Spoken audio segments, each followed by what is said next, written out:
हाँ जी बच्चों, क्या हाल है सबका? अच्छे हो? ओके। तो अभी हम सेमेस्टर 5 के बच्चों के लिए एक सब्जेक्ट कंटिन्यू करने वाले हैं, कंडेंस्ड मैटर फिजिक्स। इसके मैंने अभी तक 4 लेक्चर डाले हैं अपने चैनल पे, आप जाके प्लेलिस्ट सेक्शन में देख सकते हैं। और इवन अभी तो होम पे भी अगर आप जाएंगे चैनल के, तो जितने भी सब्जेक्ट्स मैंने स्टार्ट किए हुए हैं या जो कंप्लीट हो चुके हैं, उन सब की प्लेलिस्ट आपको वहां पे शो हो जाएंगी। तो बच्चे अभी हम करने वाले हैं कंडेंस्ड मैटर फिजिक्स, जिसमें हमारा यूनिट 1 चल रहा है, विच इज क्रिस्टल स्ट्रक्चर। तो सेमेस्टर 5 के जो बच्चे हैं या बीएससी फाइनल ईयर के जो बच्चे हैं, उनके सिलेबस में ये टॉपिक्स होते हैं। ठीक है, तो अपना सिलेबस चेक करिए आप जिस भी यूनिवर्सिटी से हैं, और सिलेबस के हिसाब से टॉपिक्स को मैच करिए। इवन जो बीटेक के स्टूडेंट्स हैं, उनका भी सब्जेक्ट होता है मटेरियल साइंस में, और इवन कंडेंस्ड मैटर फिजिक्स या सॉलिड स्टेट फिजिक्स का उनका सब्जेक्ट होता है। तो वो बच्चे भी ये लेक्चर्स को प्रॉपरली देख सकते हैं, उनके लिए बने हुए लेक्चर हम प्रॉपरली करेंगे, पूरा डेप्थ में स्टडी करेंगे हर एक चीज को। तो अपना आप सिलेबस देखा करिए और फिर आप टॉपिक मैच करा करिए। एक और चीज, अगर आप लोग चाहते हैं कि मैं आपके सिलेबस के टॉपिक्स को पढ़ाऊं, तो आप मुझे कमेंट सेक्शन में लिख के बताया करिए कि सर इस सब्जेक्ट का ये वाला टॉपिक आप रिकॉर्ड करिए। तो जिस भी टॉपिक के ऊपर मुझे ज्यादा कमेंट्स आएंगे, मैं वो रिकॉर्ड करूंगा। और अगर आप कमेंट नहीं कर रहे टॉपिक्स के लिए, तो फिर जो हमारे सब्जेक्ट चल रहे हैं वो तो अभी रेगुलरली जो है लेक्चर्स अपलोड होंगे। तो हम अपना आज का टॉपिक स्टार्ट करते हैं। इससे लास्ट लेक्चर में हमने सीखा था माइलर इंडिसेस के बारे में। हमने ये समझा था कि जो क्रिस्टल होता है, क्रिस्टल में हमारे पास प्लेन्स होते हैं, एटॉमिक प्लेन्स। जैसे हम सिंपल क्यूबिक क्रिस्टल की बात करें, हमने ब्रेविस लैटिस भी पढ़े। अगर आपने वो लेक्चर्स नहीं देखे तो आप देख सकते हैं जाके। तो ब्रेवियस लैटिस में हमने ये देखा कि एक यूनिट सेल होता है, और उस यूनिट सेल को हम जब रिपीट करते हैं 3D के अंदर या 2D के अंदर भी कर सकते हैं, हम भी अब 3D की बात करेंगे, 3 डायमेंशंस में। तो उस यूनिट सेल को जब हम रिपीट करते हैं एक्स एक्सिस के अलोंग, और फिर वाई के अलोंग, और फिर जेड के अलोंग, तो एक एरे बनता है। वो जो क्रिस्टल लैटिस है पूरा, वो हमें क्रिस्टल स्ट्रक्चर का जो बेसिक बिल्डिंग ब्लॉक है वो जो पूरा क्रिस्टल लैटिस बनता है।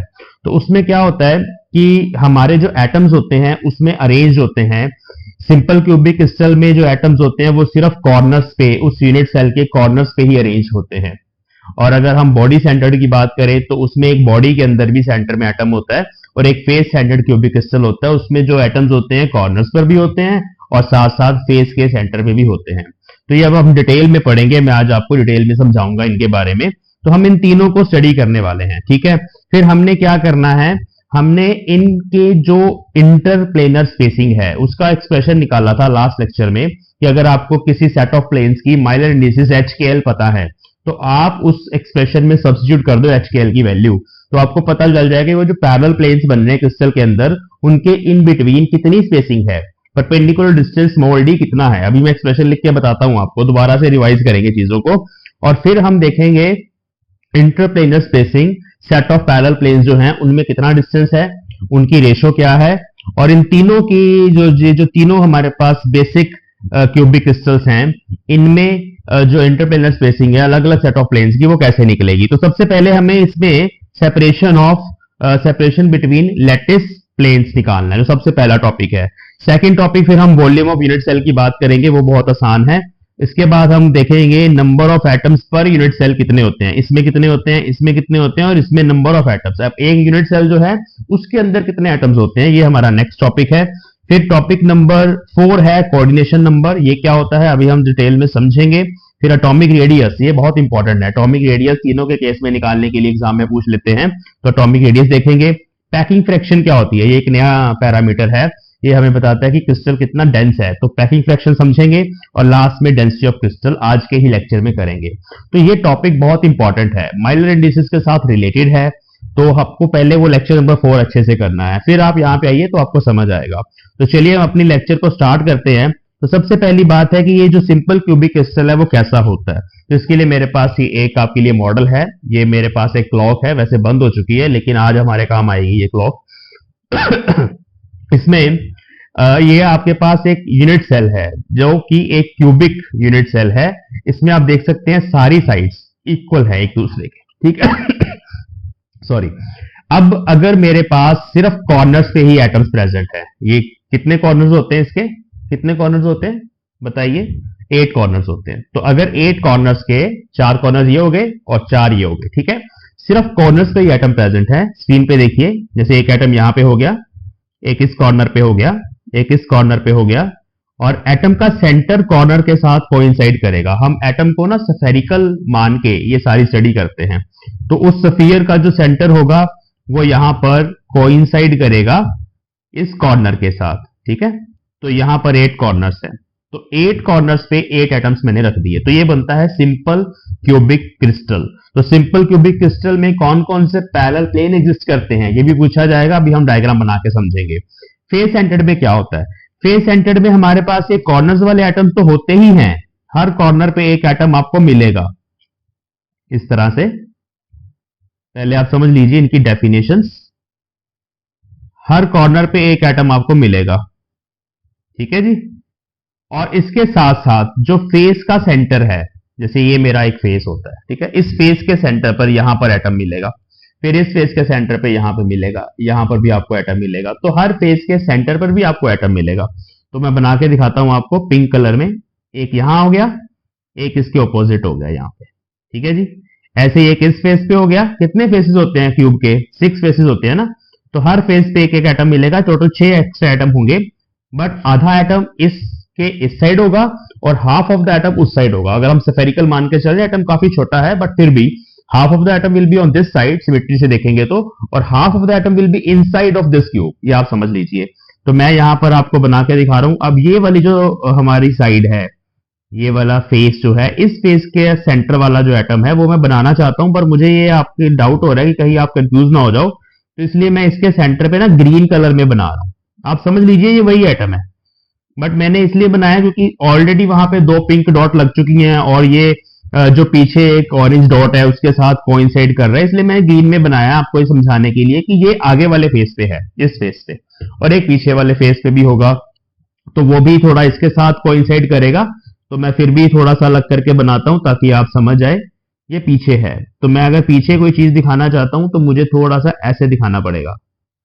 आप इतनी टेंशन नहीं लोगे एग्जाम में, मैं समझाने के लिए बता रहा हूं। ये छोटा बनेगा उससे क्योंकि ये पीछे है ना, थोड़ा छोटा बनेगा। ऐसे मैं बना रहा हूं, थोड़ा सा पार्ट मतलब मुझे इस साइड से नजर आ रहा है। आई होप आप समझ पा रहे हैं मैं क्या कह रहा हूं आपको। तो एक पीछे वाले फेस पे भी है। तो ये होता है face centred crystal. Body centred crystal में हमारे पास हर कॉर्नर पे एक एटम इस तरह से होगा, और फिर आपको इसकी बॉडी के सेंटर में, इसकी बॉडी क्या होती है, इस पूरे डब्बे के सेंटर में, इसके सेंटर में एक एटम मिलेगा, जो मैं व्हाइट कलर से बना रहा हूं। यहां पे एक ही मिलेगा पूरा का पूरा सेंटर के अंदर। इसको बॉडी सेंटर्ड क्यूबिक क्रिस्टल बोला जाता है। तो 3 तरह के क्रिस्टल लैटिस होते हैं क्यूबिक सिस्टम के लिए।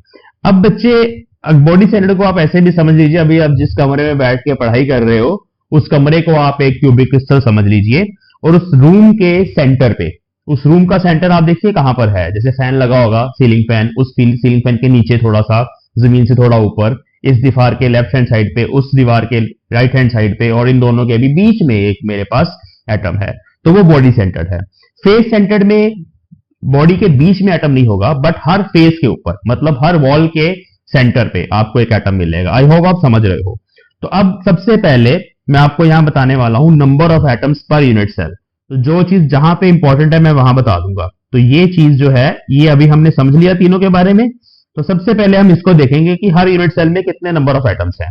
तो फर्स्ट केस में हमारा जो सिंपल क्यूबिक क्रिस्टल है उसमें हर कॉर्नर पे एक एटम था, जैसे ये है मेरे पास, है ना। अब आप एक सफियर इमेजिन करिए यहां पर, उस सफियर का 1/8 पार्ट, 1/8 हिस्सा, 1/8 भाग उसके अंदर होगा, और बाकी का जो 7/8 पार्ट है वो बाहर होगा। क्योंकि ये जो हमारे पास 3 साइड्स हैं, अगर आप इसको उस सफियर के सेंटर पे इमेजिन कर लो, इस कॉर्नर को, तो आपको समझ आएगा कि तरबूज को अगर हम 8 हिस्सों में बांट दें, ऐसे काटेंगे, पहले 2 हिस्से हो जाएंगे जिनको आप हेमिसफियर बोलोगे, फिर 4 हिस्से हो जाएंगे क्वार्टर करके, फिर एक बार और काट दें, तो वो एक जो छोटा सा हिस्सा बनेगा वो इसके अंदर फिट होगा। तो आई होप आप समझ रहे हो। तो इसके अंदर यहां 1/8 एटम है, यहां 1/8 एटम है, यहां 1/8 एटम है, यहां 1/8 है। तो इस तरह से हर कॉर्नर पे जो एटम का पार्ट है जो उसके अंदर है, यूनिट सेल के अंदर, वो 1/8 है। और 7/8 कहां है? 7/8 इसके साथ वाले यूनिट सेल में भी उसका 1/8 उसके अंदर होगा, फिर एक ऊपर होगा उसमें 1/8 होगा, एक साइड पे होगा उसमें 1/8 होगा, ऐसे करके पूरा एटम बनेगा कॉर्नर वाला। तो 8 एटम टोटल हैं, और हर किसी एटम का 1/8 पार्ट उसके अंदर है। ये समझ पा रहे हो आप। तो मतलब टोटल नंबर ऑफ एटम्स में हो जाएगा 8 इंटू 1/8, तो कितना बचा 1। तो सिंपल क्यूबिक क्रिस्टल के अंदर एक ही एटम होता है पर यूनिट सेल। ये बात अलग है, उसका एक एक हिस्सा है हर एक कॉर्नर पे। आई होप आप समझ रहे हो। फेस सेंटर्ड में क्या होगा, फेस सेंटर्ड में ये जो कॉर्नर वाले हैं वो सब 1/8 सेम बात है। तो वो 1 एटम वहां से आ जाएगा मेरे पास, कॉर्नर वाले एटम से कॉन्ट्रीब्यूशन बनेगी एक एटम की, ठीक है। अब फेस वाले की बात करेंगे। अब इस फेस को देखिए, इस फेस के सेंटर पे यहां पर एक एटम है स्फेरिकल शेप में, तो उसका हाफ हिस्सा हेमिस्फीयर बाहर है, हेमिस्फीयर अंदर है। मतलब जो अंदर वाला पार्ट है मुझे उसको कंसिडर करना है। तो 1/2 हिस्सा अंदर है इस फेस के लिए, इसके ऑपोजिट फेस के लिए भी 1/2 होगा। ऐसे करके मेरे पास 6 फेसेस हैं, तो उस हिसाब से 6/2 हिस्से होंगे। तो मेरे पास यहां पर हाफ एटम, इसका हाफ इसका पार्ट, हाफ इसका, हाफ ये ग्रीन वाले का, हाफ पीछे वाले ग्रीन वाले का, इन सबको जब आप ऐड कर देंगे तो आपके पास 3 एटम बनेंगे। तो 1 एटम वो है +3। तो टोटल इसमें कितने होते हैं, इसमें 4 एटम्स होते हैं पर यूनिट सेल। एक यूनिट सेल के अंदर 4 एटम्स होंगे फेस सेंटर्ड में, याद रखना। अब बॉडी सेंटर्ड का आप बताइए, तो आपको पता लग गया होगा कि कॉर्नर वालों की कंट्रीब्यूशन जो है वो एक एटम की है सबके मिला के, और एक पूरा इसके सेंटर में है, वो तो पूरा ही अंदर पड़ा हुआ है, तो उसके हमें कंट्रीब्यूशन नहीं देखनी, कितना हिस्सा अंदर कितना बाहर, सारा ही अंदर है। तो इस केस में एक एटम वो आ गया, तो टोटल कितने हो गए 2 एटम्स, ठीक है। तो इसमें एक एटम, एक यूनिट सेल के अंदर 2 एटम्स होंगे, तो ये आप समझ लीजिए पहले, ठीक है। तो ये हो गया हमारे पास number of atoms per unit cell. आगे जाके लिख दूंगा अगर टाइम मिलेगा, नहीं तो आप लिख लीजिएगा। अब हम सबसे इंपॉर्टेंट बात जो है उससे शुरू करने वाले हैं, इन डायग्राम्स को ध्यान में रखना। बट अभी हम सेपरेशन बिटवीन लैटिस प्लेन्स करने वाले हैं। तो यहाँ पे बहुत इंपॉर्टेंट क्वेश्चन बन के आता है हमारे पास कि भाई पहले तो पूछा जाता है कि हमें बताइए कि सिंपल क्यूबिक सिस्टम में कौन कौन से प्लेन एग्जिस्ट करते हैं। तो मैं लिख रहा हूं सिंपल क्यूबिक लैटिस के बारे में, ठीक है। सिंपल क्यूबिक लैटिस हमें करना क्या है, इसका हमें फाइंड करना है, find separation between the lattice planes, ठीक है। तो ये हमें फाइंड करना है। सेपरेशन को कैसे लिखा जाता है, ये फॉर्मूला होता है, हमने ड्राइव किया, पीछे वाला लेक्चर एक बार देख लीजिए। तो फॉर्मूला होता है DHKL is equal to A/√H² plus K² plus L², ठीक है। ये इंटरप्लेनर स्पेसिंग होती है। A यहां पर होता है लैटिस पैरामीटर, और यहां पर आप समझ सकते हैं कि ये एज या साइड बोल सकते हो, एज ऑफ यूनिट सेल है। और लिख देते हैं यहां पे यूनिट सेल का एज है, मतलब ये हमारा यूनिट सेल है। तो ये जो लेंथ होगी ये ए होगी, ये भी ए है, ये भी ए है। तो क्यूबिक में सारे ए बराबर होते हैं, सारी साइड्स बराबर होती है। तो अभी हमें ये बताना है, ये फॉर्मूला यूज करना है, बड़ा इजी है। पहले हमें बताना है प्लेन्स कौन कौन से एग्जिस्ट करेंगे सिंपल क्यूबिक के अंदर। तो आप याद रखेंगे और लिखेंगे कि in simple cubic crystal the parallel planes which are present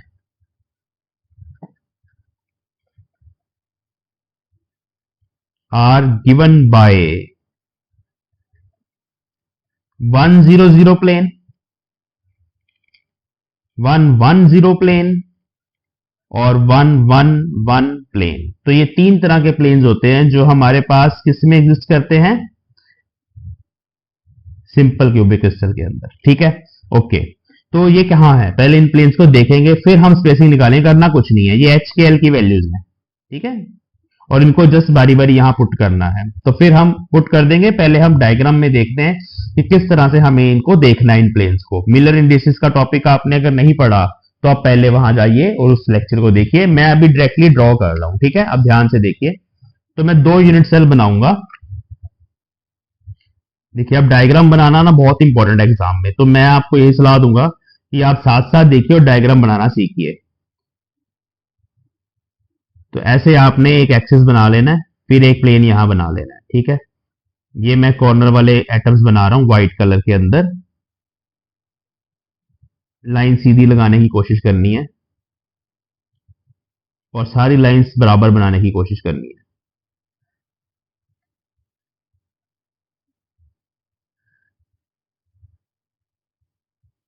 ये मैंने एक यूनिट सेल बनाया, इसके साथ एक और यूनिट सेल बना लेते हैं समझने के लिए।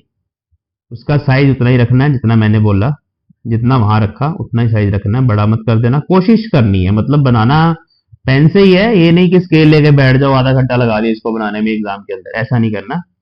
बस कोशिश करनी है कि बराबर बन जाए, कि टीचर को देख के अच्छा लगे कि हाँ भाई इसने ध्यान रखा है कि हमने साइड्स बराबर बनानी है। ठीक है, तो ये मैंने 2 यूनिट सेल बनाए। तो जो 100 प्लेन्स हैं, 100 का मतलब क्या होता है, आई होप आपको पता होगा, आपने लेक्चर देखा होगा।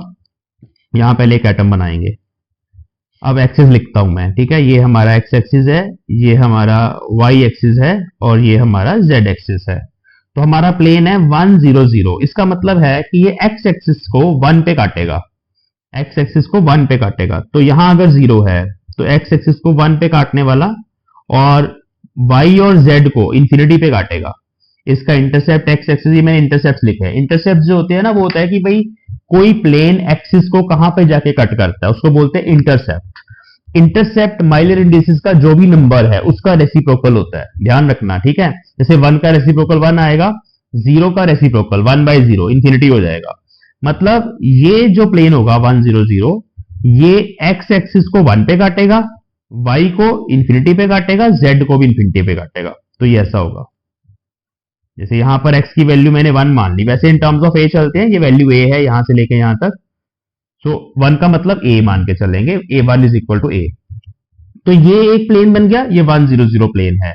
और ये मिरर इंडिसेस सिर्फ इस प्लेन को रिप्रेजेंट नहीं करती, इसके पैरेलल जितने भी प्लेन्स हैं उन सारे सेट ऑफ पैरेलल प्लेन्स को माइलर इंडिसेस रिप्रेजेंट करती हैं, आपको पता है इसके बारे में। तो ये हमने इस तरह से जितने भी इसके पैरेलल प्लेन हम इमेजिन कर सकते हैं वो सारे 100 प्लेन है, और उनमें हमें स्पेसिंग निकालनी है। ये मैंने a लिख दिया यहां, और ये a देखना कितना आएगा, वैसे मुझे निकालना क्या है मैं वो लिख दूं पहले। मुझे निकालना DHKL है, DHKL इसको बोला जाता है इंटरप्लेनर स्पेसिंग, ठीक है। तो हमारा फॉर्मूला क्या है, D100 मुझे निकालना है। तो फॉर्मूला हमारा है a/√h² मतलब 1 स्क्वायर, प्लस k² मतलब 0 स्क्वायर, प्लस l² मतलब 0 स्क्वायर। तो ये वही आ गया a/1 मतलब a। मतलब इन प्लेन्स के लिए जो हमारा D100 प्लेन्स हैं, जो हमारे 100 प्लेन्स हैं, उनके लिए d कितना है, a के ही बराबर। और आपको डायग्राम से भी पता चल रहा है वो a के ही बराबर है। तो इस तरह से मेरे पास एक चीज आ गई। अब दूसरे प्लेन्स कौन से इसमें एग्जिस्ट करते हैं, मैंने अभी लिखा था कि इसमें जो एक और प्लेन्स हैं वो 110 प्लेन्स हैं, वो भी मैं इसी डायग्राम में बना रहा हूं। आप अलग से भी बना सकते हैं, लेकिन मैं इसी में बना रहा हूं आपका टाइम सेव करने के लिए। तो मुझे अब 110 प्लेन देखने हैं, 110 प्लेन उनको ड्रॉ करना है। ये प्लेन्स भी ड्रॉ करने के लिए क्वेश्चन अलग से पूछते हैं, तो इसको भी ध्यान से समझिए। अब इसका मतलब है एक्स एक्सिस पे इंटरसेप्ट आपका 1 है, मैं इंटरसेप्ट बता रहा हूं। एक्स एक्सिस पे इंटरसेप्ट 1 है, मैंने रेसिप्रोकल किया 1 का। वाई का इंटरसेप्ट भी 1 है, लेकिन जेड का इंटरसेप्ट कितना है, इंफिनिटी। ये मैंने इंटरसेप्ट लिखे हैं। इंटरसेप्ट समझते हो ना आप, इंटरसेप्ट का मतलब है जहां पर प्लेन एक्सिस को काटेगा। अब ध्यान से समझिए, तो अभी मुझे जो प्लेन ड्रॉ करने हैं वो एक्स एक्सिस को 1 पे काटेंगे और वाई को भी 1 पे काटेंगे, ठीक है। ध्यान से देखिए, ये मेरा point x is equal to 1 है, और ये मेरा point y is equal to 1 है। तो प्लेन कुछ ऐसा होना चाहिए, इन दोनों को तो आप काट के चलेगा, इंटरसेप्ट है। तो मैंने यहां पे ज्वाइन कर दिया इन दोनों को ऐसे। अब इसके पैरेलल यहां पर अगर मैं आ जाऊं, ठीक है, तो यहां पर ये मेरे पास इसके पैरेलल एक लाइन मुझे यहां ड्रॉ करनी है। इस प्लेन को ध्यान से देखिए, मैं शेड कर रहा हूं पिंक कलर में, जैसे टेढ़ा पड़ा हुआ है प्लेन, ठीक है। ये प्लेन जो है बच्चे जेड एक्सिस के पैरेलल है। देखो जेड एक्सिस ऐसा तुम्हारा बाहर की तरफ आ रहा है, और ये जेड एक्सिस के ऐसे टेढ़ा पड़ा हुआ है, जेड एक्सिस के पैरेलल है। तो एक प्लेन मैंने अभी ड्रॉ करा, ये देखो वाई एक्सिस को 1 पे काट रहा है, एक्स एक्सिस को भी 1 पे काट रहा है।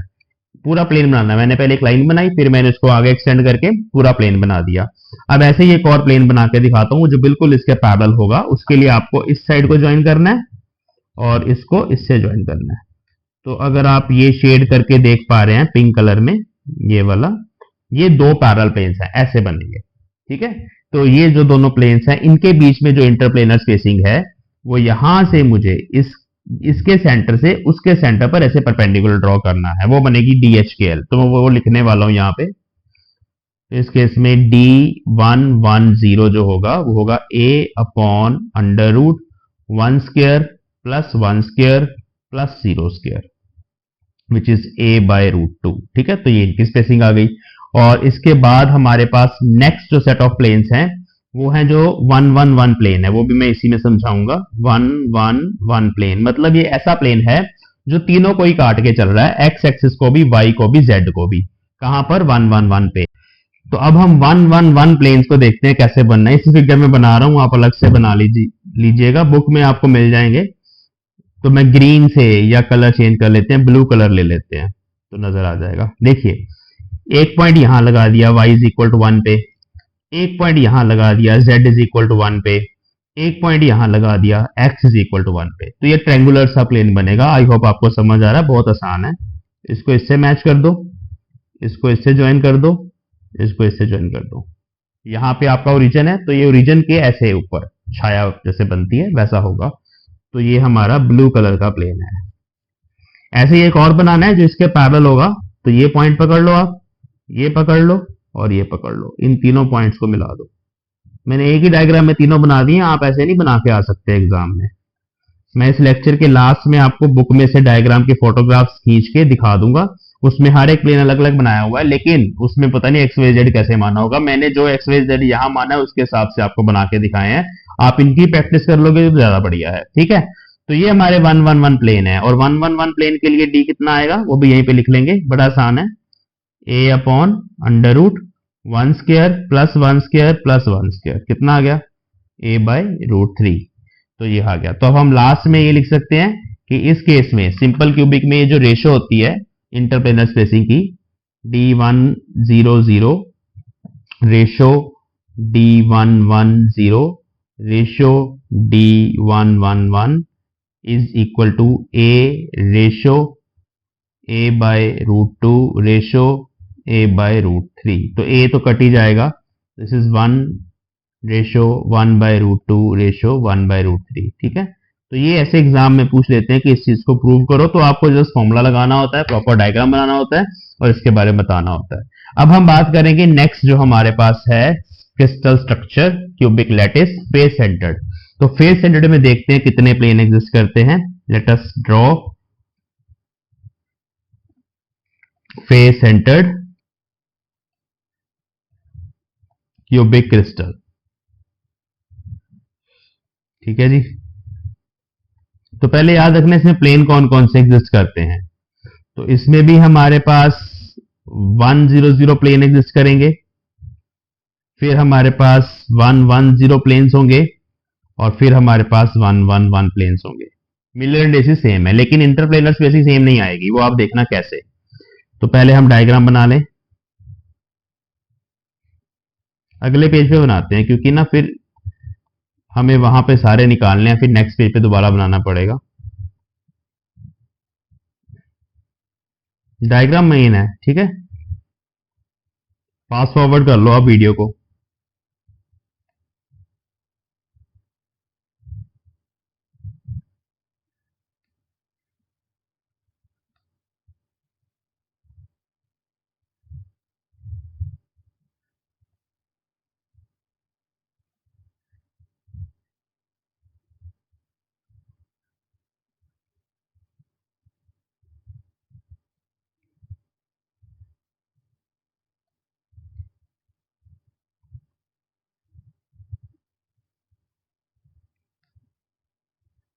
तो ये तो अभी मैं पिछले वाला ही बना रहा हूं, ठीक है।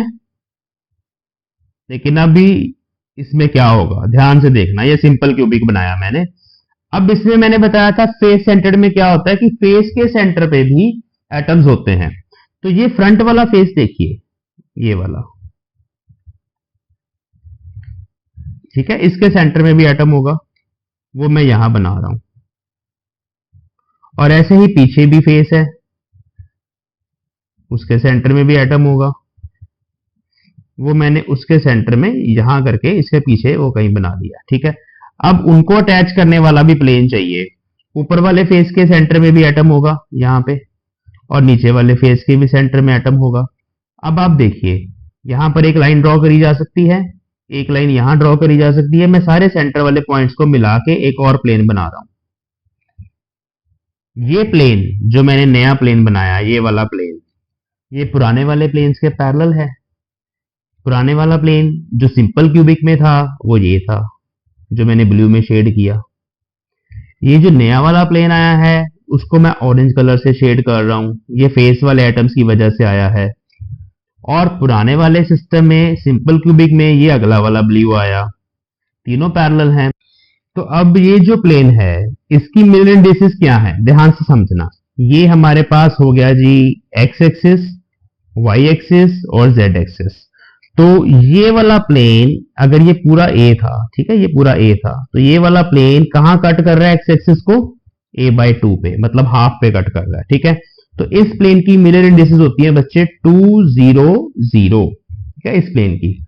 अब उसके हिसाब से यहां पर आगे जो प्लेन बनेगा, अब इसकी 2 0 0 हो गई, तो हम इन सारे सेट ऑफ पैरेलल प्लेन्स की मिरर इंडिसेस जो यूनिट सेल को मिड से भी काट रहे हैं, जैसे पहला सरफेस आ गया, फिर यूनिट सेल को मिड से काटा, फिर अगला सरफेस आ गया, फिर मिड पॉइंट से काटा, फिर अगला सरफेस, तो इन सारे सेट ऑफ पैरेलल प्लेन्स को 2 0 0 से रिप्रेजेंट करेंगे। ठीक है, तो यहां पर मैंने 1 0 0 लिखा था, ये सिंपल क्यूबिक के लिए है। यहाँ पे 2 0 0 एक फर्स्ट सेट ऑफ प्लेन जो है उनको फेस सेंटर्ड में इस मिरर इंडिसेस से रिप्रेजेंट किया जाता है। हम अगले की भी बात करेंगे, वो सिंपल क्यूबिक के हैं, तो समझाने के लिए किया था।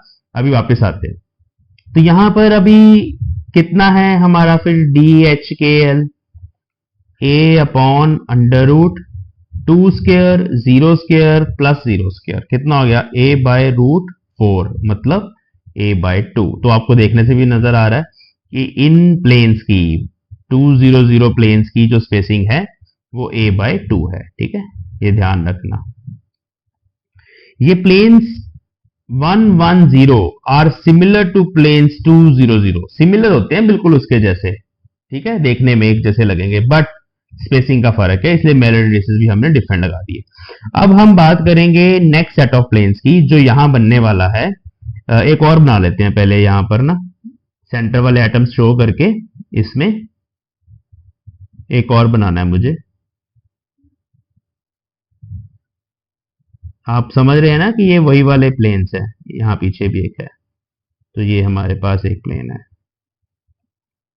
ओके, अब नेक्स्ट हमारे पास जो सेट ऑफ प्लेन्स है वो 2 2 0 है, जैसे उस केस में 1 1 0 था, बट अब क्योंकि फेस के सेंटर में एक एक एटम हमारे पास आ गया, तो नेक्स्ट सेट ऑफ प्लेन्स हैं 2 2 0। उन 2 2 0 प्लेन्स को बना के दिखाएंगे आपको। ध्यान से देखिए, अभी हमने लास्ट टाइम जो बनाए थे 1 1 0 प्लेन्स, पहले उनको देखेंगे। ये पिंक कलर के बनाए हुए हैं, ठीक है, ये वाला एक ये साइड बनाई थी मैंने, और एक ये पिंक में साइड बनाई थी, और उनको फिर हमने ऐसे बाद में शेड कर दिया था। ठीक है, अब ये सेंटर वाला एटम तो ऑलरेडी उसमें आ चुका है, बट जो हमारा साइड वाला सरफेस है, ये वाला सरफेस, इसके सेंटर में भी एक एटम है जो मैंने अभी पिंक में बनाया, और नीचे वाले सरफेस के सेंटर पे ऑलरेडी एटम बना हुआ है, ऊपर वाले के बना हुआ है, पीछे वाले के बना है, लेकिन ये जो साइड वाला है इसके सरफेस पे भी एक एटम है। ठीक है, तो अब यहां एक लाइन लगाई जाएगी, ठीक है, जेड के पैरेलल होना चाहिए ना, और एक लाइन यहां लगाई जाएगी। ध्यान से समझना इसको, बहुत इंपॉर्टेंट है। और इन दोनों को मैं ऐसे ज्वाइन करूंगा। पिंक कलर देख लीजिए, बस बाकी छोड़ दीजिए, सिर्फ पिंक कलर देख लीजिए। ये वाला जो प्लेन है ये नीचे है किसके, इसके, जो मैंने पिछले वाले केस में बनाया था ना, वो ये था। दोनों पैरेलल हैं, ध्यान से आप समझेंगे आपको समझ आएगा। बस ये इमेजिनेशन वाली चीज है, मैं ड्रॉ करके समझा रहा हूं ताकि आप एग्जाम में भी ड्रॉ कर पाए। इमेजिन करने से सिर्फ बात नहीं बनेगी, एग्जाम में ड्रॉ भी करना पड़ेगा। आई होप आपको समझ आ रहा है, ये दोनों वाले पिंक प्लेन एक दूसरे के पैरेलल हैं। तो आप देखिए कि बीच में एक छोटा प्लेन घुस गया मिड में जाके, और इस प्लेन की मिरर इंडिसेस 2 2 0 है, क्योंकि आप देखिए ये एक्स एक्सिस को, ये हमारा एक्स एक्सिस है ना, ऐसे चल रहा है एक्स एक्सिस, उसको कहां कट कर रहा है, हाफ पे, ये मैंने एक्सटेंड कर दिया। वाई को भी कहां कट कर रहा है, हाफ पे, लेकिन जेड के पैरेलल है, जेड को इंफिनिटी पे जाके कट कर रहा है। तो वो प्लेन्स होते हैं 2 2 0 planes. These are corresponding to the planes 1 1 0 of simple cubic crystal, ठीक है, corresponds to that, ये लिख देना एक लाइन। और अभी हम यहां पर D220 निकाल रहे हैं, तो वो क्या होगा, D220 a/√2 two square plus two square plus 0 square √8 a upon 2 √2। तो आई होप आपको समझ आया। अब फेस के सारे एटम्स जो हैं हमारे वो कवर हो चुके हैं। हर फेस के देखो, ये वाला जो बड़ा प्लेन था उसमें ये फ्रंट वाला फेस, पीछे वाला फेस, उसके एटम्स कवर हो चुके थे। ये जो मैंने नीचे वाला बनाया है, नीचे वाला फेस, इधर वाला फेस, उसके एटम्स कवर हो चुके हैं। और ये जो साइड वाला है, ये जब मैं अगला प्लेन बनाऊंगा साइड वाले का, तो उसका जो आएगा सरफेस, उसमें वो कवर हो जाएंगे। तो ये हमारे पास यहाँ 2 आना, सॉरी, ये आ गया। ठीक है, अब लास्ट सेट ऑफ प्लेन इसमें कौन सा है, वो 1 1 1 ही है। ठीक है, 2 2 2 कुछ नहीं है, ध्यान से समझ लीजिए आप, क्योंकि हमारे पास ब्लू कलर या ग्रीन कलर लेके आते हैं अभी। ठीक है, ग्रीन कलर, हाँ। तो अब हमारे पास यहाँ पे एक कट हो ना, ये वाला एटम कॉर्नर वाले सिर्फ, और ये वाला एटम 1 1 1, इनको मिला के ग्रीन कलर का जो प्लेन बनेगा वो 1 1 1 प्लेन है। हमारे पास कोई भी एटम ऐसा नहीं है जो y एक्सिस के भी हाफ पे पड़ा हो, z के भी हाफ पे पड़ा हो, और x के भी हाफ पे पड़ा हो, ऐसा नहीं है। इनके हाफ पे नहीं है, एजेस के मिड पॉइंट्स पे एटम्स प्रेजेंट नहीं है। एटम्स कहां प्रेजेंट है, सरफेसेस के सेंटर्स पे, हर फेस के सेंटर पे है, एज के मिड पॉइंट पे नहीं है। ये बात समझ लीजिए, अगर एज के मिड पॉइंट पे एटम होता तो एक प्लेन यहां पर हो जाता, 1 1 1 के कॉरस्पॉन्डिंग 2 2 2 प्लेन भी आता, लेकिन वो है ही नहीं हमारे पास। एज के मिड पॉइंट पे कोई एटम है फेस सेंटर में, नहीं है, सिर्फ फेस के सेंटर पे है। तो इसलिए जो 1 1 1 प्लेन्स हैं वो सेम रहेंगे। तो तीसरा वाला हमारे पास बनता है D1 1 1, वो a/√3 जैसे हमने पीछे निकाला था वही आएगा। ठीक है, तो इस केस में हमारे पास जो सेट ऑफ पैरेलल प्लेन्स हैं उनकी रेशियो अगर मुझे निकालनी है तो आप ध्यान से देख लीजिए, वो है रेशियो बिटवीन कौन से प्लेन्स, 2 0 0 2 2 0 1 1 1। कई बुक्स में ना 2 0 0 को उन्होंने 1 0 0 ही बोला हुआ और ऐसे लिख दिया कि भाई वो हाफ पे है, लेकिन इनकी मिलर डिजिट डिफरेंट होती हैं, ये ध्यान रखना। तो मैं ऐसे लिखना प्रेफर करता हूं, ये सही है। तो ये बनेगा a/2 ratio a/2 √2 ratio a/√3, which is 1/2 ratio 1/2 √2 ratio 1/√3। तो ये हमारे पास निकल गया किसके लिए, फेस सेंटर्ड के लिए। अब बॉडी सेंटर्ड करेंगे। बॉडी सेंटर भी बहुत इंपॉर्टेंट है और आसान है उससे। बॉडी सेंटर्ड के लिए डायग्राम बनाते हैं नेक्स्ट पेज पे।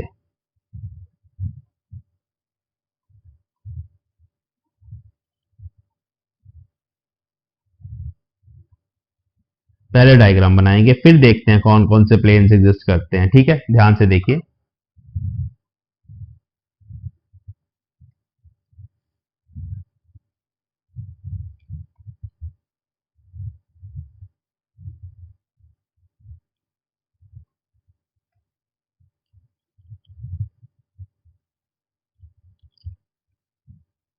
अब मैं थोड़ा जल्दी जल्दी बना रहा हूँ, फिर थोड़ा डायग्राम ज़्यादा सुंदर बन रहा है। ठीक है, आप फास्ट फॉरवर्ड भी कर सकते हैं इसको।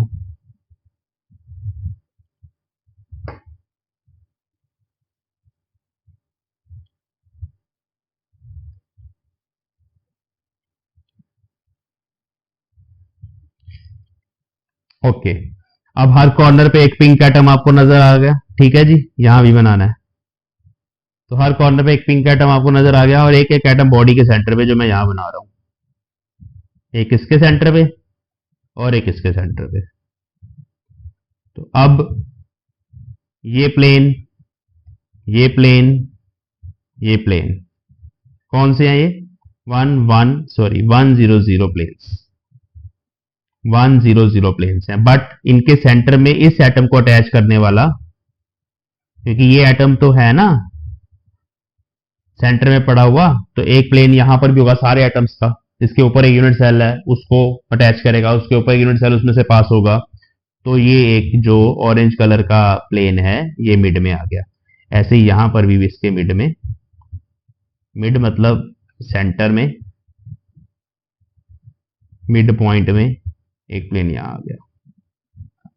ये कौन से प्लेन है, 2 0 0। तो हम 2 0 0 प्लेन्स की ही बात करेंगे, मिनिमम डिस्टेंस हमें देखना होता है। तो ये डिस्टेंस हमें निकालना है D 2 0 0, तो वो सेम आएगा DHKL वाले फॉर्मूले से। ठीक है जी, ये तो अभी आसान हो गया। तो यहां पुट करेंगे a upon under root 2² plus zero which is a/2। तो this is the spacing between D200 planes. Next हमारे पास जो प्लेन्स हैं वो ये हैं जो मैंने अभी बनाए थे। मैं दोबारा से बना रहा हूं, कलर ग्रीन ले लेते हैं। ये वाला जो प्लेन है ना, ये अभी बॉडी के सेंटर पे है, ये वाला एटम, सॉरी। तो हमने इस एटम को इससे अटैच किया, इस एटम को इससे अटैच किया, यहां एक ग्रीन प्लेन ड्रॉ किया। तो आप मुझे इमेजिन करके बताइए कि क्या ये ऑरेंज वाला एटम जो बॉडी के सेंटर में पड़ा हुआ था वो इस प्लेन में से निकलेगा, या ये प्लेन उस एटम में से निकलेगा? निकलेगा ना, सीधी सी बात है। तो ऐसे ही आप एक रूम के अंदर भी इमेजिन कर लीजिए, सेंटर में एटम है आपके पास, और आप एक प्लेन ड्रॉ कर रहे हो जो दो एजेस को ऐसे मिला रहा है, वो वाली एजेस इस एज को मिला रहा है। ठीक है, तो ये वही प्लेन है। और ये कौन सा प्लेन है भाई? ये वही है जो अभी हमने थोड़ी देर पहले ड्रॉ किया था, 1 1 0, क्योंकि ये हमारे एक्स एक्सिस को और वाई एक्सिस को 1 1 पे कट कर रहा है, लेकिन जेड एक्सिस के पैरेलल है। ठीक है, जिसके पैरेलल होगा वहां इंटरसेप्ट इन्फिनिटी होगा, इसका रेसिप्रोकल करके मैंने बता दिया। ऐसे ही यहां पर ये मैंने बना दिए दोनों। ठीक है, तो इसमें दूसरे प्लेन यही वाले एग्जिस्ट करते हैं, तो उनकी स्पेसिंग तो सेम है जो पीछे निकाली थी। D1 1 0 प्लेन्स में a/√2 आएगा आंसर, आप पुट करके देख लीजिए। और लास्ट में फिर वही हमारा प्लेन जो मैं अभी ड्रॉ करूंगा, कलर ब्लू लेंगे, तो वो मैं इस पॉइंट को और ये वाला पॉइंट, इन तीनों को ज्वाइन करके जो हमारा ट्रायंगुलर शेप का प्लेन होता है वो वाला प्लेन एक मैंने बना दिया। दूसरा बनाना है तो इसको ऐसे ज्वाइन कर लो, इसको इससे ज्वाइन कर दो, इसको इससे ज्वाइन कर दो और बना दो। तो ये भी पैरेलल प्लेन्स हैं ब्लू वाले। ठीक है, तो ये ट्रायंगुलर प्लेन्स आपको शो हो रहे हैं। तो D1 1 1 इज a/√3। तो इस केस में स्पेसिंग जो हाफ हुई है वो सिर्फ 1 0 0 प्लेन्स की हुई है, इंटरप्लेनर स्पेसिंग। बाकी दोनों प्लेन्स की जो स्पेसिंग है वो सिंपल क्यूबिक वाली है। तो इस केस में ये रेशियो आएगी।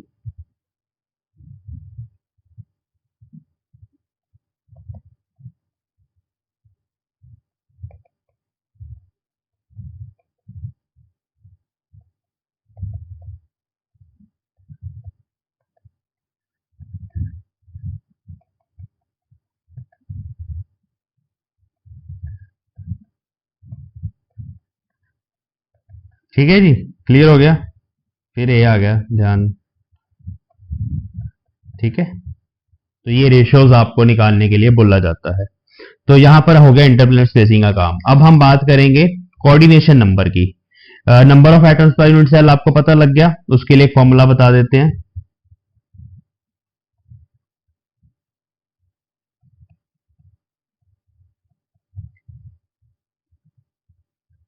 वो होता है n number of atoms corner वाले, उसको 8 से डिवाइड करना है, plus number of atom face वाले, उसको 2 से डिवाइड करना है, plus number of atoms body centre वाले। तो ये फॉर्मूला है।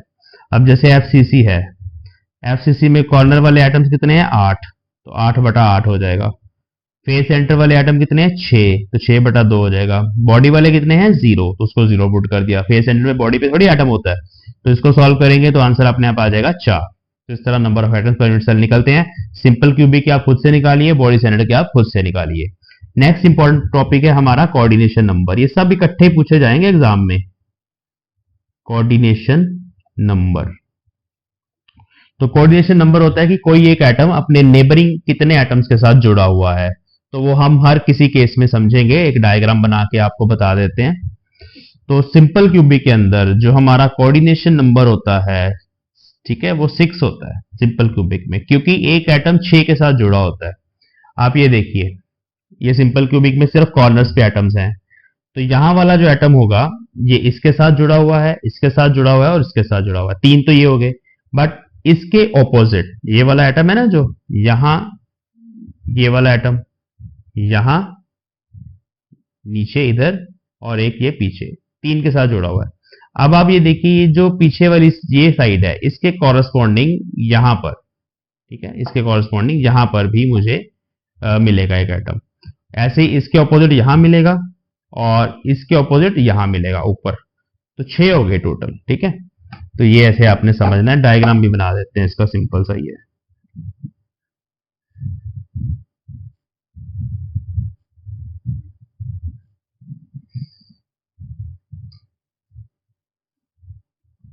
ये वाला एटम एक इसके साथ जुड़ गया, इसके साथ जुड़ गया, इसके साथ जुड़ गया।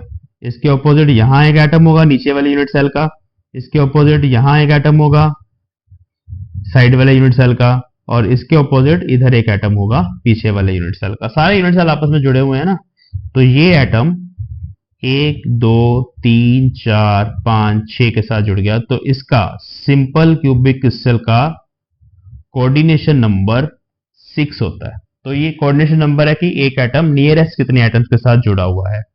फेज सेंटर के बारे में बात करेंगे, पहले बॉडी सेंटर की बात कर लेते हैं। तो ये बॉडी सेंटर का यूनिट सेल, ये डायग्राम्स बनाने की प्रैक्टिस आपको करनी पड़ेगी, ये बहुत ज्यादा बार बनाना पड़ता है इस पहले चैप्टर में।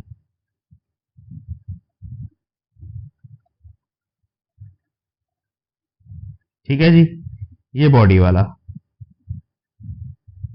ये बॉडी के सेंटर में है, आई होप आप समझ रहे हो। ठीक है, ये अब ये तो बॉडी के सेंटर में है, तो ये भाई जितने भी 8 कॉर्नर्स हैं उन सबसे जुड़ा होगा, इससे इससे इससे इससे, पीछे वाले से, आगे वाले से, साइड वाले से, इससे, है ना। तो ये टोटल कोऑर्डिनेशन नंबर इस केस में 8 है और BCC। फेस सेंटर के केस में क्या है, फेस सेंटर को ध्यान से समझना है।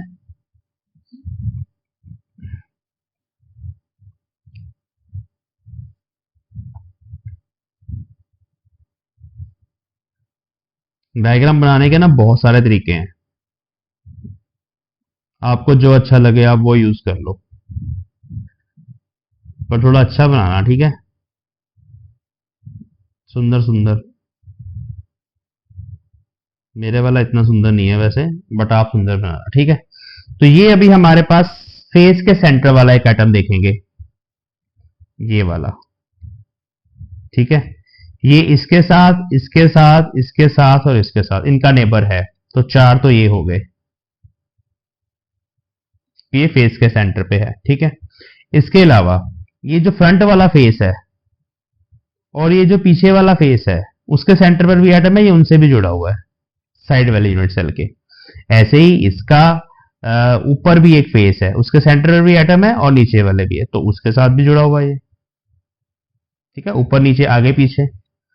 इसके साथ नहीं है, इसका नेबर नहीं है ये जो यहाँ पे एटम है। तो ये कितने हो गए, 4 सेंटर ये हो गए थे, 4 इधर हो गए, ऐसे ही 4 इस साइड पे हैं। ध्यान से समझो, ये जो फ्रंट वाला फेस है इसके सेंटर पे, ये मैं अभी ऑरेंज कलर से बना रहा हूं समझाने के लिए, इसके सेंटर पर एक एटम है जो मैंने सेंटर में बनाया है, तो ये उसके साथ जुड़ा हुआ है। इसके पीछे जो फेस है उसके सेंटर पर उससे भी जुड़ा हुआ है, ऊपर जो फेस है उसके सेंटर से भी जुड़ा हुआ है, और यहां जो फेस है उसके सेंटर में जो एटम है उससे भी जुड़ा हुआ है, ठीक है। तो टोटल 12 हो गए, तो इसका कोऑर्डिनेशन नंबर 12 होता है। ये कोऑर्डिनेशन नंबर बहुत इंपॉर्टेंट है, आगे जाके जब डेंसिटी निकालनी है शायद वहां काम आएगा। चलिए, तो ये हमारे पास कोऑर्डिनेशन नंबर हो गया। अभी यहां पर इन तीनों क्रिस्टल के जो कैरेक्टरिस्टिक्स हैं उनमें रहता है एटॉमिक रेडियस।